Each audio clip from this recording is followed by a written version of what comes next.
Sveiki! Vai jūs kaut ko darāt? Un vai jūs vēlētos kaut ko darīt? Tad nāciet un izveidojiet ar mani šādu kastīti, šādu nesēju vai, ja vēlaties, organizatoru. Bet sākotnēji es to izstrādāju kā nesēju, alus pudelēm un bunžām. No tā izriet visi izmēri, taču pa to laiku izrādījās, ka to var izmantot arī kā ļoti universālu kastīti. Kā jūs paši redzat, šajā vienā ir daži instrumenti, darbarīki, un šī otrā kalpo kā tāds organizators galda piedarumiem. Mūsu vasaras ēdamistabā. Šī ir jau vairākus gadus veca kastīte. Es to izgatavoju no atlikumiem, jo no vairumtirdzniecības man atnāca plākšņu materiāls, kas bija starp MDF un skaidu plāksni. Tāds viegls, diezgan pūkains un mīksts. Tāpēc viņi to atstāja man, lai es to izmetu vai sadedzinu, un es to izmantoju cita starpā tieši šai kastītei. Kad tas tika noslīpēts un pārklāts ar laku, virsma kļuva diezgan izturīga un lietojama. Un tajā laikā es savienojumus veidoju ar formas frēzi, kas ir īpaši paredzēta atvilknēm, atvilkņu kastēm. Un šeit tas man noderēja, jo formas savienojums pie līmēšanas to labi notur. Tas neizjūg, un, protams, pateicoties šim profilam, palielinās arī līmētā virsma, tāpēc savienojums kopumā ir stiprāks. Tad ir šī otrā kastīte, kas ir daudz jaunāka. To esmu izgatavojis salīdzinoši nesen reportāžai priekš radīt pit kā loskutka, un to es jau taisīju. No galdniecības. Priedes saplākšņa domājot, ka tas ir 12-nieks. Tad es atklāju, ka tas ir tikai 10-nieks, kuru biezums patiesībā ir apmēram 10,4. Ideāli būtu, ja tas būtu 12-nieks. Šie savienojumi šeit ir slīpi, uz 45 grādiem, un tur ir izmantotas lameles. Citādi faktiski abu šo kastīšu apakša ir izgatavota vienādi, iekšpusē visapkārt ir izfrēzēta, respektīvi uz galda zāģa izgriezta rieva. Un tur ir ievietota apakša ar biezumu apmēram 6 līdz 8 mm. Tās pašas. Iekšējās starpsienas atkal ideālais biezums ir 6 maksimāli, 8 mm. Citādi, kas attiecas uz iekšpusi, šeit tas faktiski.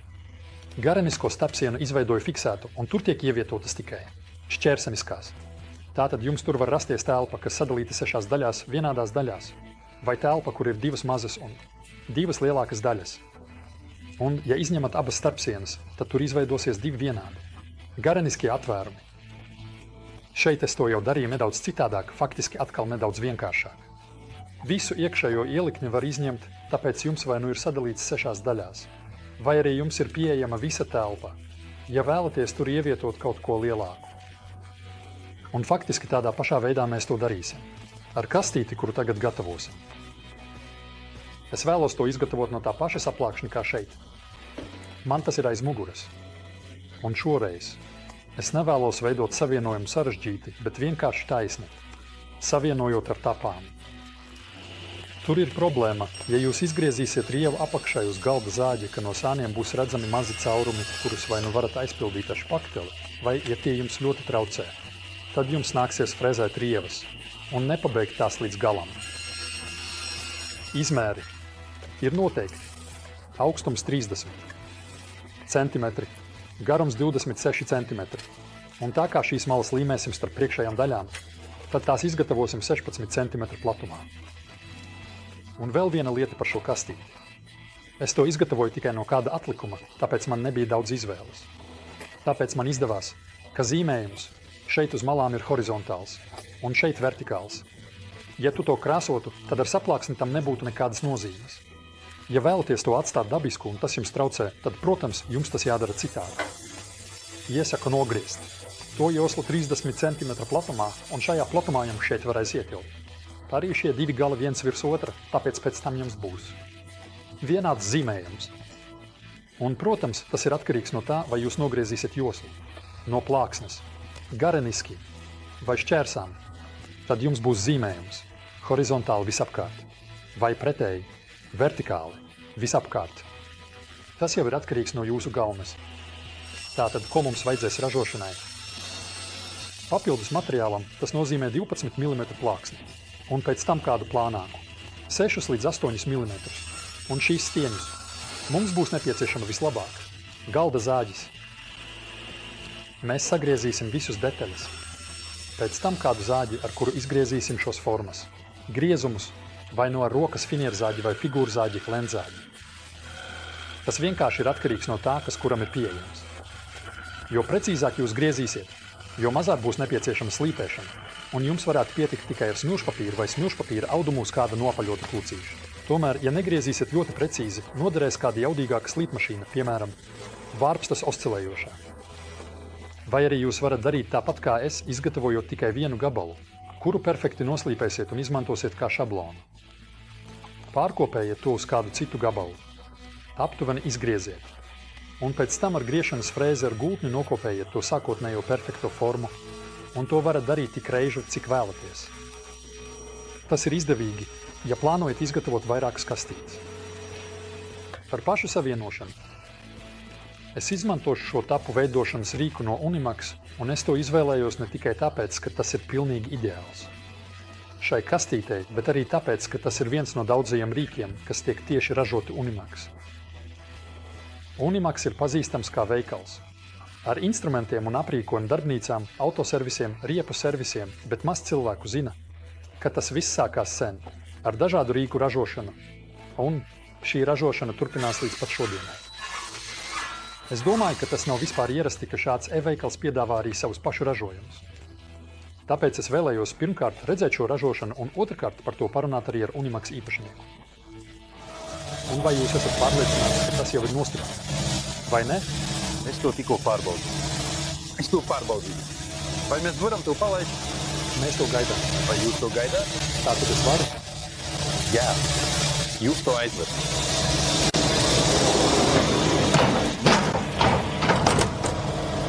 Un tagad to zaļo. Uzreiz zaļo, jā. Uzreiz zaļo. Delki vēl ir. Vai nevajag atliet? Kur tas lidos? To redzēsiet. Un tas ir viss. Ilgtermiņā ražojam. Tapu veidošanas ierīces. Tas ir stabils produkts. Es nesaprotu, ko tie galdnieki ar to dara. Tas vienkārši pārdodas. Gadiem ilgi. Mēs to darām, piemēram, 20 gadus. Toreiz šeit konkurējošā firma Anka to ražoja no duralumīnija masīva. Skaists darbs. Un, protams, neticamas izmaksas. Un tajā laikā mēs šo konstrukciju uztvērām nedaudz citādi. Mēs ražojām instrumentu, izspiežam alumīnija profilu. Protams, tas nav tik vienkārši, kā varētu šķist, jo šim sagatavējumam ir jāuzrāda zināma līdzenība un jāizgatavo profils alumīnija rūpnīcā tā, lai tam būtu atbilstoši ģeometriskie parametri, jo izspiest to sagatavē ar profilu formu. Tas ir precīzi līdz 100 tas nav problēma, bet saglabāt līdzenumu 65,6 mm garumā ir, protams, zināma sarežģītība, tāpēc tas zināmā mērā ir atkarīgs no kooperatīvā partnera. Bet tas ir skaists produkts. Tur ir daudz precīzi, izurpu caurumu daudz, vītni. Kad paskatās, kā tāda lieta tiek ražota, tas ir pārsteidzoši ātri. Un man ir patīkami redzēt, piemēram, no griešanas parametru viedokļa, cik brutāli urpšanas kronšteins iet caur materiālu. Tātad, tas noteikti ir skaisti redzēt dzīvē.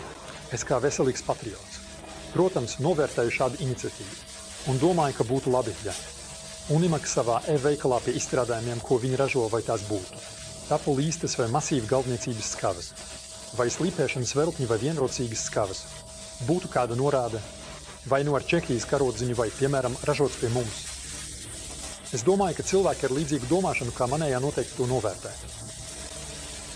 Un viens no šiem izstrādājumiem ir tieši šīs tapu līstes, kas tiek ražotas vairākos dažādos izpildījumos. Attiecībā uz garumu un arī urbumu uzmavu diametru. Šis ir faktiski mazākais gabals, kuram ir urbumu uzmavas ar 6 mm diametru. Un tas ir ideāli piemērots materiāla savienošanai, kuru biezums ir ap 12 mm. Citādi, šis ir tā saucamais malas izstrādājums. Tas nozīmē, ka vēlaties savienot divus gabalus, L-formā vai arī tieši. Bet, ja vēlaties veidot te veida savienojumu, tas nozīmē, ka malu savienojiet. Ar plakni jums būs nepieciešams līdzīgs izstrādājums, bet tā saucamais plaknes izstrādājums.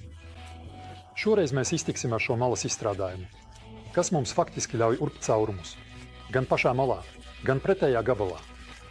Ērti ir tas, ka urpšanas uzmavas ir dažāda garuma gan malai, gan plaknei, tāpēc jūs varat turēt urbja atduri, vienmēr vienā vietā. Esmu redzējis arī izstrādājumus, kuriem tas ir izveidots citādi.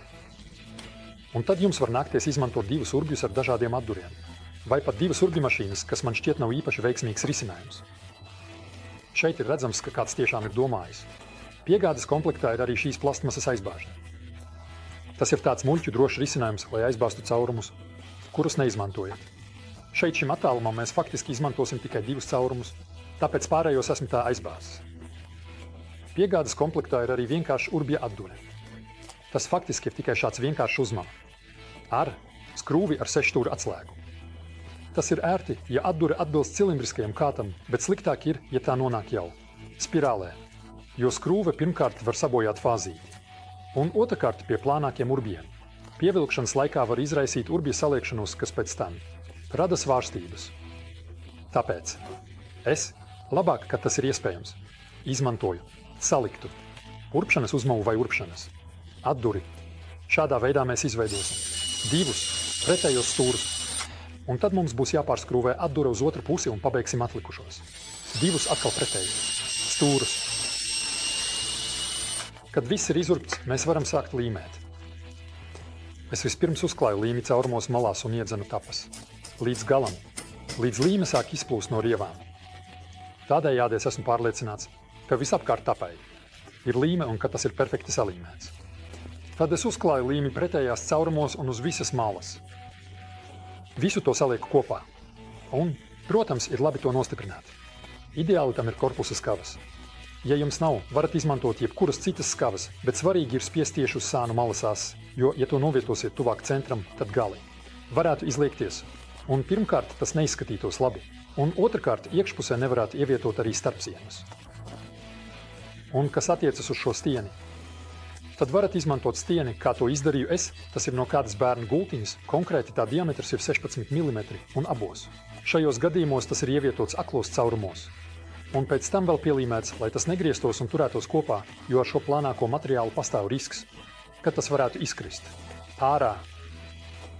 Ja vēlaties būt droši, tad to varam izdarīt nedaudz citādi, proti izurbt caurumus cauri. Un vai nu padarīt stieni nedaudz garāku un pēc tam nodrošināt izvirzījumus ar kādu tapu. Tomēr tad tas, protams, izvirzīsies pāri malām. Ja vēlaties, lai tas būtu vienā līmenī, tad stieni nogriezīsim tikpat garu, cik ir kastīte. Galus iegriezīsim, ievietosim caurumos, pielīmēsim, un iegriezumos ielīmēsim, un iedzīsim mazas ķīļus. Tie perfekti. Izpošas, tāpēc tas lieliski turēsies, un pēc līmes nožūšanas tas tiks nogriezts un noslīpēts, tāpēc tas būs arī elements, kas, manuprāt, izskatīsies ļoti labi un vienlaikus. Savienojums būs ārkārtīgi stiprs. Kas attiecas uz iekšējām starpsienām, tas ir vienkārši. To gareno mēs sadalīsim 3 daļās un izgriezīsim rievu, līdz pusē, kas būs tikpat plata, cik materiāla biezums. Un to pašu izdarīsim starpsienu vidū.